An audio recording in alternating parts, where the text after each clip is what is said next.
Okay, what follows is a trial run where I teach Sketty how to cook using simple recipes that are still really good and pretty cheap also. So stick with me and you'll have a delicious meal in no time. I'll just hit the highlights real quick. So I have chicken here, got on sale. Boom, look at that. You buy it on sale, you freeze it, unfreeze it, and then it's still good for pretty much whenever you want. So chicken tenders, you're gonna basically fry those in the pan with some seasoning. They're gonna be really good. Cutting board, you're gonna need that. Some broccoli, some little tiny potatoes. You can use whatever kind. The small ones cook faster and they're pretty easy and pretty good. Olive oil, salt, pepper, some Parm cheese, some ranch seasoning, which you don't need. You can use whatever seasoning you like. Some butter, some of this amazing everything seasoning, which is indescribably good. You can get it pretty much wherever. But again, use whatever seasoning you like. One of the first things you want to do is take your oven, and we're going to preheat that to about 425. This will be primarily for the broccoli. But you can also cook your potatoes in here, or you can do them in the pan. I think I'm going to do mine in the pan first, and then, it'll make them extra good. A lot of cooking is just prep. So first thing I'm going to do is I'm going to rinse and cut these beautiful broccoli and potatoes, just using some cold water, give it a good rinse. And then most recipes say you should dry your produce. I often don't, but if you're able to, it probably just helps it cook a little better. But it's also not a big deal if you don't. Oh yeah. Nice thing about these potatoes, you can almost certainly rinse them off in the bag. Your bigger potatoes are usually going to be a lot dirtier, but again, I'm just trying to make everything as easy as possible. You can also use a colander. You could do these one at a time. Just a quick note on knife safety. I'm sure you're not an idiot, but even pros cut themselves. So whenever you're holding your cutting knife, you'll see how I have my thumb kind of right here and my forefinger. Hard to really get a good, hang on. So can I swap this? Maybe? No? That's fine. Thumb here, forefinger here, right? Just so that your fingers are never in the path of the blade. Okay, you'll see on the broccoli here, right? Obviously you have all these kind of individual crowns. So I like to do one big cut here to kind of free all these and then just trim up anything you want. All the leaves and stuff, perfectly edible. A lot of people trim them off, Even like all this shit down here is edible. You can do stuff with it, but it's, not the greatest. And honestly, how much broccoli do you need in your life? So, right, just one big cut there. And I'm going to just try and sort of pick apart all these little dudes here. For the most part, they come apart pretty nicely. As you start to get closer to the middle, they get a little smaller, a little more tightly bunched. Again, they don't all have to be exactly the same size, but you want to get kind of close. You don't want any like real big pieces with a bunch of smaller ones because then they won't cut quite right. Another little pro tip, clean as you go will make your cooking so much easier. So, hey, that plastic bag that our broccoli came in, now that's for scraps. And any sort of food waste we generate while we're cooking, we just throw that in there and make our lives a little easier later on. Alright, one last thing for the broccoli. So any pieces I do have that are somewhat bigger than the others, all I'm going to do is I'm just going to cut this like straight in half, and this side will be the downside on the pan, and it'll still get just nice and crispy. So I'm just going to do a quick look, see if I got any like gargantuan pieces of broccoli, and I'll just cut those in half, Again, there's no real right or wrong way to do this. It's just on, how you want it to be cooked. So, trying to get all the pieces roughly the same, so I don't have like charred pieces and perfect pieces and undercooked pieces and, lost one to the floor, but that's alright. That's still plenty of broccoli. Cool. Alright, here's where you get to decide if you want good broccoli or great broccoli. If you're feeling lazy, you can take all of this, put it right on your pan, drizzle some olive oil on it, and it'll be cooked and it'll be good. Or, if you have the time and the wherewithal, just get a bowl here, throw all your broccoli in, like so. And then we'll just take some olive oil and drizzle it on here. I know I probably told you this already. I measure with my heart, so enough. You know, you can't do too much, but you don't want to like waste all your olive oil. So I get the top layer pretty well coated, and I just call it good. Maybe a little 5-second pour, and then I'm just gonna knead this like all together, right? Move it around in here. Get the broccoli. Basically what you're trying to do is you're trying to work all the olive oil into like the little florets, all the little pieces here, and then whenever it cooks, it's going to make everything like really crispy and nice and like a little more evenly kind of browned. There's a lot of ways to cook broccoli. This is, you know, my wife's favorite way and one of mine. You can all, you know, you could steam it, you could cook it in the skillet, but in the oven, really easy, and it's delicious.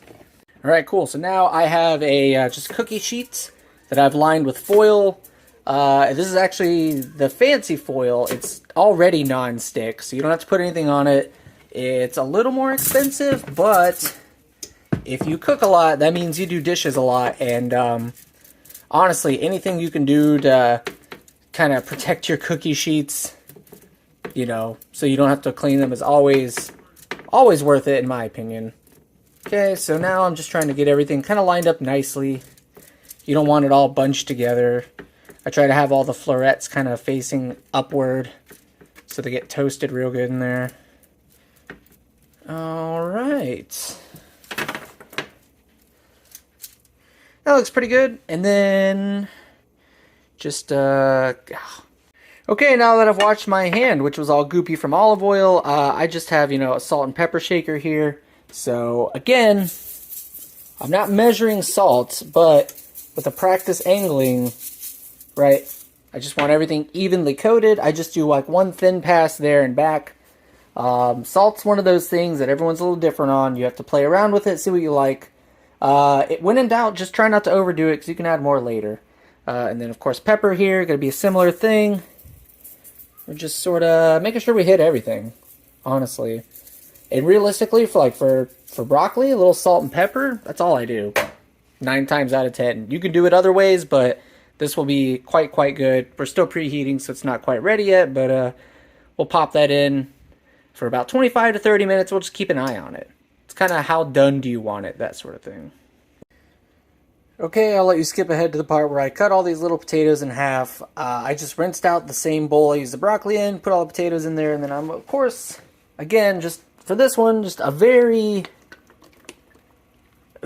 light dosing of olive oil just to get everything nice and coated. It doesn't have all those nooks and crannies like the broccoli does.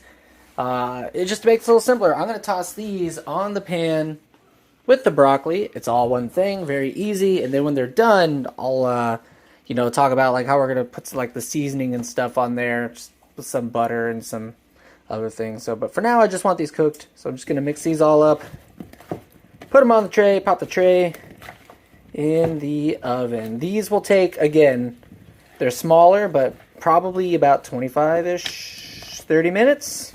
Same as the broccoli. Again, I'm not going to season these yet. I'm just going to oil them up, put them on the sheet. Alright, we're one big happy family here. The broccoli and the potatoes. A little crowded, but not bad. And honestly, it's got enough room that, as you can see, like, nothing's overlapping, right? You'll notice, like, if you cook, like, fish sticks or french fries, tater tots, shit like that, anytime it's piled on, it's not going to cook right. But we have room for all the air to kind of touch everything, so it should cook okay. We're just going to pop this in now. Whoop. Check on you in a little bit. We'll just set the thing to 25 minutes, and we'll just check on that in 25 minutes. It'll probably need a bit more time. It's a lot of food on there, but that's a good place to start. Alright, so I know you're scared of the chicken. Don't worry about it. I'll show you how I do it. It's really easy. As you can see, no rings, no watches, no jewelry. You're going to want to try and keep all that kind of stuff off just while you're handling raw chicken. But for the most part, we're going to try to minimize the amount of time we do that. Realistically, like, I'm going to go through and just kind of remove some of the tendony bits and fat and stuff like that using this cutting board. Very important. You know, just give this a rinse. And, you know, vegetables before chicken, definitely don't do that the other way. But, yeah. just kind of like, you know, utilizing clean hand, dirty hand method. So if I do end up having to use my hands to move this chicken, I will just do the one hand, and then that way I can still get to the sink and like wash up, whatever. All right, so first thing I like to do, just take a very sharp knife, or this knife in this case, right? I'm just gonna slowly, all right, and now we treat this knife as dirty because it's touched the chicken. Just kind of go down here. Realistically, like, if anything's gonna fuck you with this chicken while you're handling it, it's probably gonna be the juice, right? Because that kind of gets everywhere, whatever. So as you can see, like, I'm just deliberately not really touching. Okay.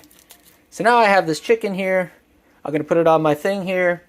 Everything except the blade of this knife, still clean. So I'm just going to scooch this a little closer here. Right? You could even just, you know, I skewered it for no other reason other than to make it easier to just kind of pick it up. You can use a gloved hand. You can use your own hands if you don't touch anything else. So yeah, all I'm going to do is just sort of scoop all these chickeny bits out here. So far, so good.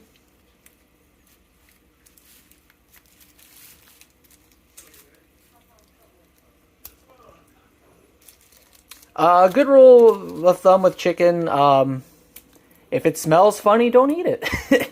You know, it can be kind of hard to tell sometimes, especially when it's on the verge, you know.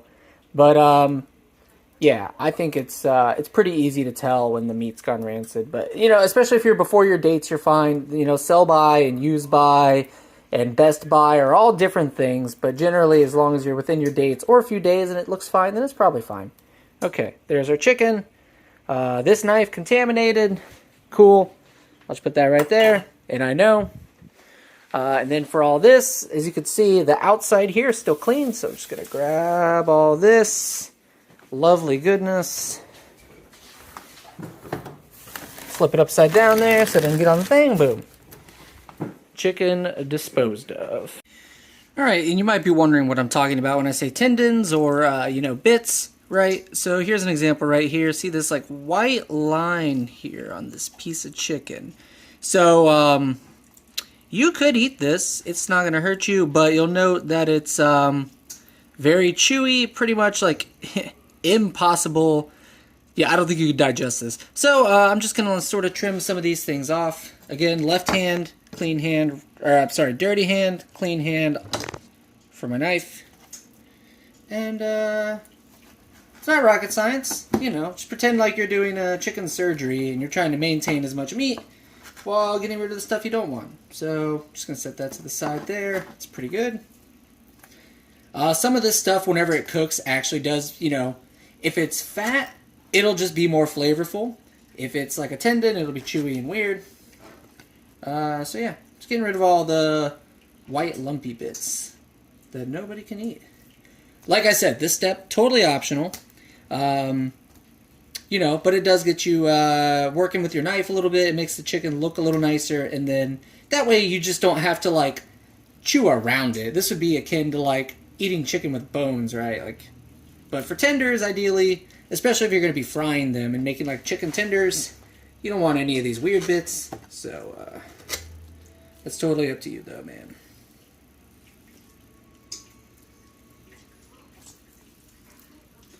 And as you can see, I kind of demolished that one a little bit there. Honestly, that's okay. It's not a big deal. Because all this is going to cook pretty much the same either way.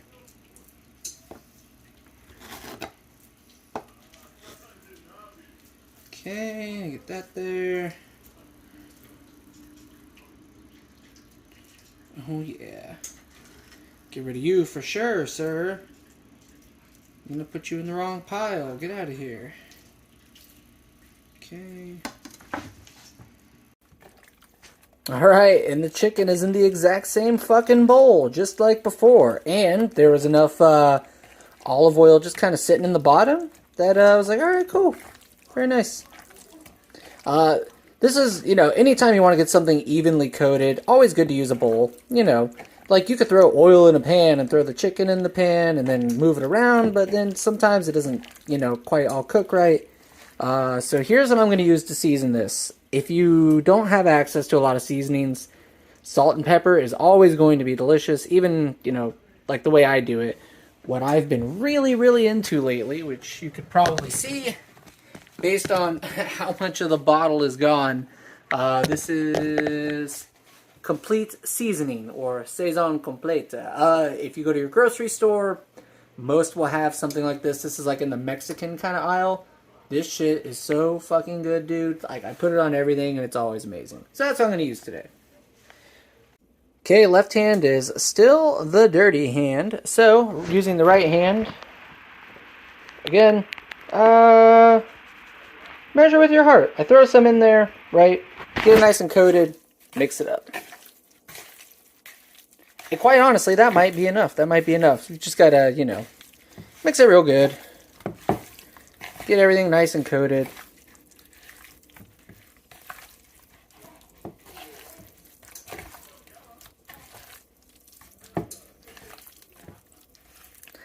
And again, if you're worried about old dirty chicken hands, using one at a time helps a lot rather than two, especially if you're cooking alone. And, again, just hot soapy water, standard hand washing procedure, and it'll be good as new. Good as new. Alright, and honestly, this looks pretty good. This looks pretty good to me. You pull out one piece, you can see it's got shit all over it. Cool.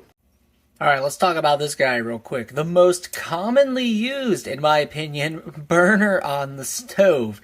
You got a few here. This is kind of like your workhorse. It's the biggest, right? Your stove may differ, but this is the biggest one here. Then you've got like this warmer in the back. Almost never use these unless you're cooking a lot of stuff and you need to keep things going. I know for me, the front left one, a little bit smaller, but also second most frequently used. I usually boil my pasta here. And then this back one, just in case. Don't be fooled. These back burners are very capable of cooking. They get very hot. Not just warming things up as it would have you believe here, but yeah, mostly just going to use this front shit right here. Between that and the oven, you should be good to go. So whenever a recipe gives you a temperature, right, it's never a number. It always says, low heat, simmer, medium high, high heat. I could tell you that for chicken and a lot of meats, it's always going to say, medium to medium high. You almost really never want to go all the way to high. That's a common mistake people make when they're learning to cook. They just blast all their food with heat, and it doesn't quite cook right. So for medium-high, for chicken, we're just going to call that 5. And then you want this pan to heat up before you start adding stuff to it. A couple ways you can check. You could take just some water on your fingertips, throw it in there. If it sizzles away, it's hot. Another way is I'm actually going to be adding my secret ingredient here, which you may or may not have. If you do, great. If you don't, you could certainly start getting it. This is just literally bacon grease. When you cook a lot of bacon, you save all your grease, stores in the fridge or in the freezer, like indefinitely in your fridge. A few months, great to cook with. This is essentially lard, right? So I'm just going to take a big spoonful here and just boop. I'll do a couple of those. I want enough to coat the bottom of the pan. So let's just boop. Yeah, so you want to have typically some kind of grease in your pan. Most recipes these days, everyone's health conscious. They'll tell you to use olive oil. It's kind of like the standard go-to. I can tell you I've cooked these style of tenders. These already have olive oil on them, just enough to coat them, and then this will be kind of like where I'm going to impart some flavor. Yeah, so I'm just going to let all that melt, let this get nice and hot, and I'll start throwing in the chicken. We got about 10 minutes left on the potatoes and broccoli. Again, they probably won't be done, but they should be very close by that point, so we'll just keep an eye on that. Okay, the pan's pretty hot. As you can see, all the bacon grease is melted. I'm not touching, but I could definitely feel the heat coming off of it. You can see the starting to bubble up a little bit there, the grease. All good indications. So all I'm going to do, again, clean hand, dirty hand. Just going to grab these. You can also use tongs. It doesn't matter. I find it a little easier to get the good placement. That's it. Just going to lay these in. You don't want to overcrowd. If it looks like you're starting to run out of room in your pan, that's fine. You can do this in sort of 2 batches. And I think it's a little easier to cook. Missed a little white guy in there. That's fine. So this right here. You want it to lay relatively flat, right? Because there's really 2 sides to this thing that we're going to cook. And we should cook evenly just fine. Oh man, we might actually... might get a little tight. Not too bad. These will also shrink up a little bit as they start to cook. Give you some more room. Yeah, I think today we're going to fucking send it, dude. This is looking alright. And that's the beauty of all your things are going to be cooked the same, realistically speaking. You know, you're not going to have like you shouldn't have any underdone pieces. And, alright. But certainly everything will be more or less cooked the same. Alright, good. So now I have everything in here, chilling. The bowl is empty. Dude, I'm just going to let it sit. I'm going to let it sit. So, for tenders, again, you can Google any recipe for this kind of chicken, but I can tell you based on personal experience, it's probably going to be about 3 to 5 minutes per side. As you can see, as it starts to get cooked, you'll see like this little white band start to form, and then the pink on top. So again, you just want to see that start to kind of move up the chicken. After about 3 minutes, we're just going to flip them all.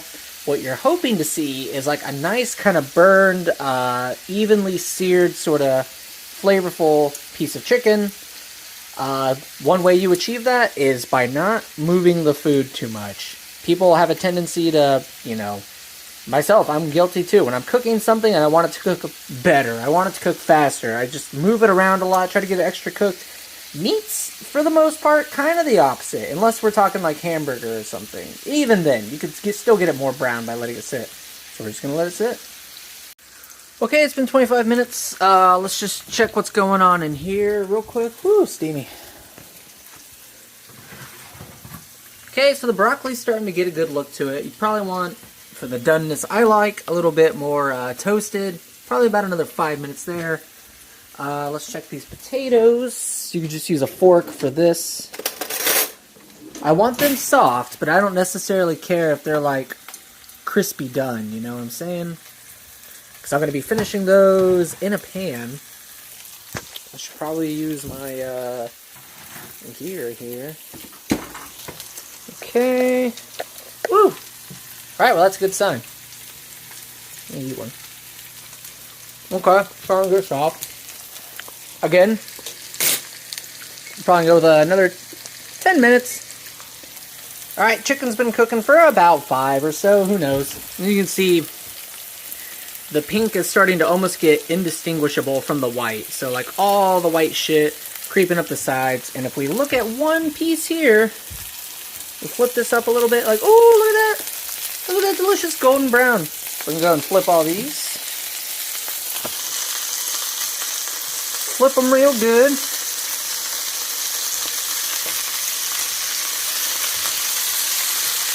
Yeah. Damn, I make it look easy. It is easy. Once you know.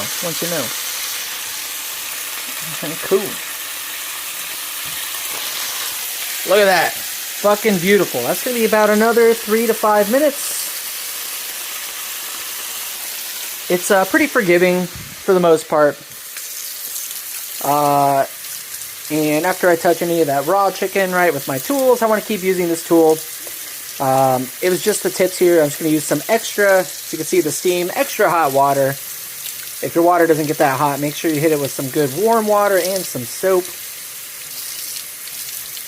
Just a little extra step.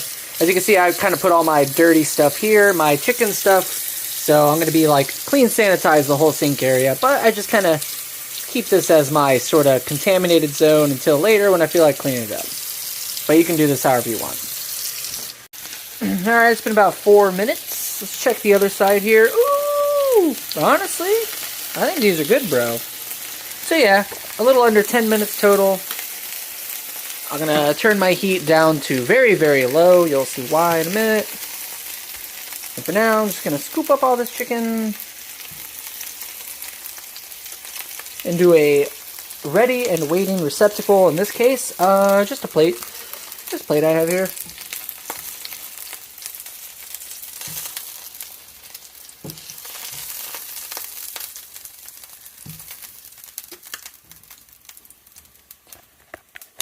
Alright, so now that I have all this like seasoned chickeny, bacony, olive oily goodness here, I just turned the heat down to low. So what I'm gonna do, right, is once my potatoes are done, I'm just gonna throw in like a fat stick of butter in here, some other seasonings, and that way they're already cooked, but I'm just gonna give them a little bit more pizzazz.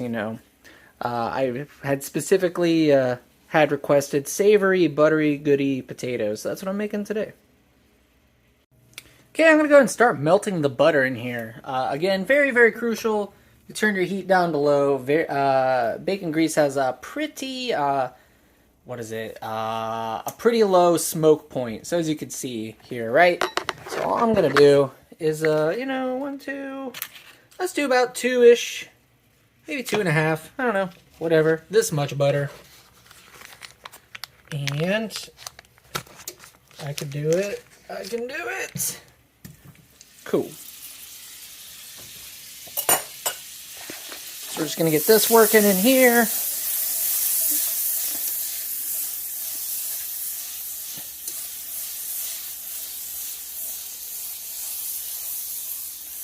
Okay. So you can see a little bit of burning looking bits there, but that's just going to add some delicious flavoring to our potatoes.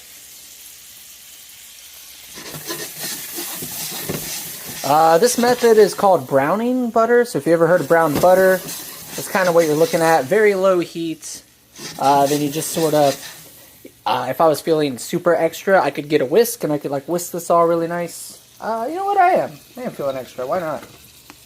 Just make sure, make sure it's all mixed up in there good. All right.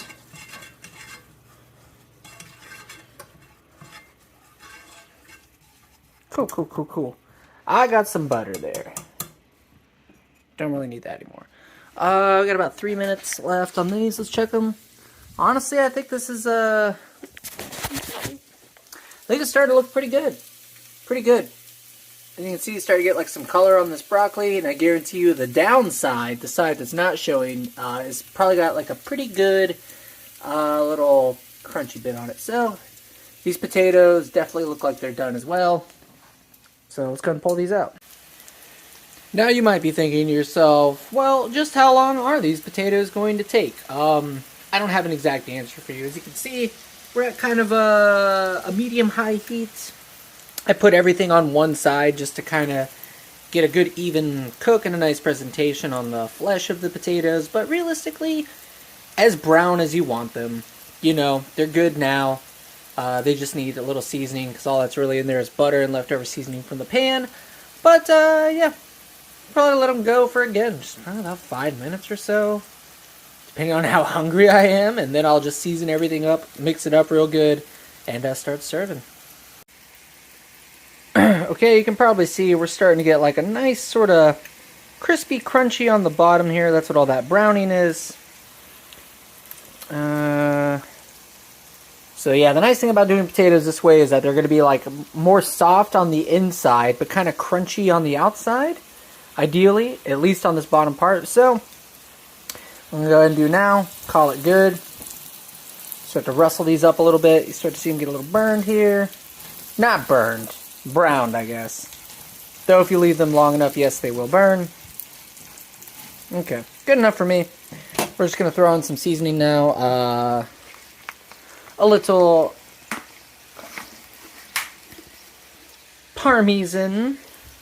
The nice thing about cooking with Parmesan, and this catches a lot of people off guard if you don't know it, and I'm sure you know this, Parmesan cheese, pretty salty, right? So if you're cooking something like a recipe that calls to add for Parmesan cheese, or if you just throw some in on your own, just beware of how much salt you put in, because the two combined can quickly overwhelm, and then you end up with something that's too salty.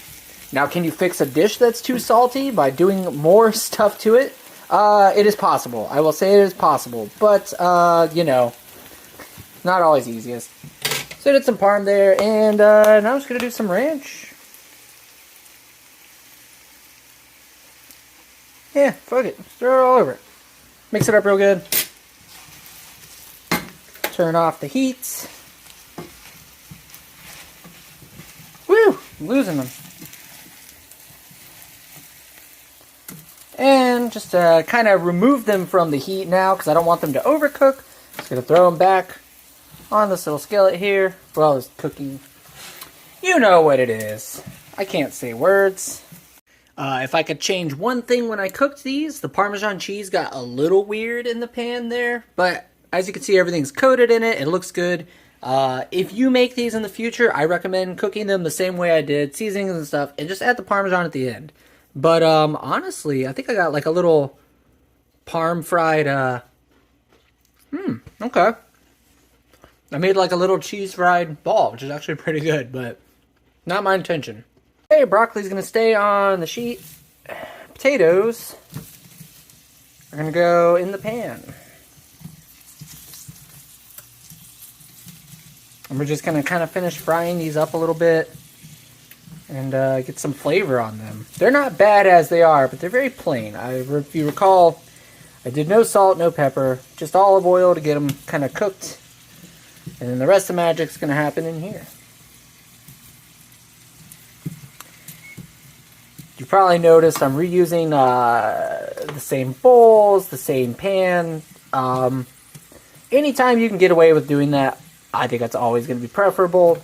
Like, you can make entire meals on just one sheet pan. Really good stuff, too. But we're not doing that today. This is just kind of what I came up with and what I felt like making, so. Alright, cool. Potatoes are in. Start tossing them. Give them some love.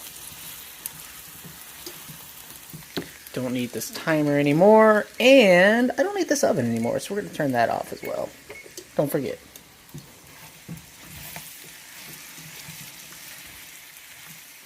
Okay, and again, I'm trying not to manhandle these too much. A little difficult with these big-ass togs. Because they are, you know, a little mushy. As potatoes get when you cook them. Alright.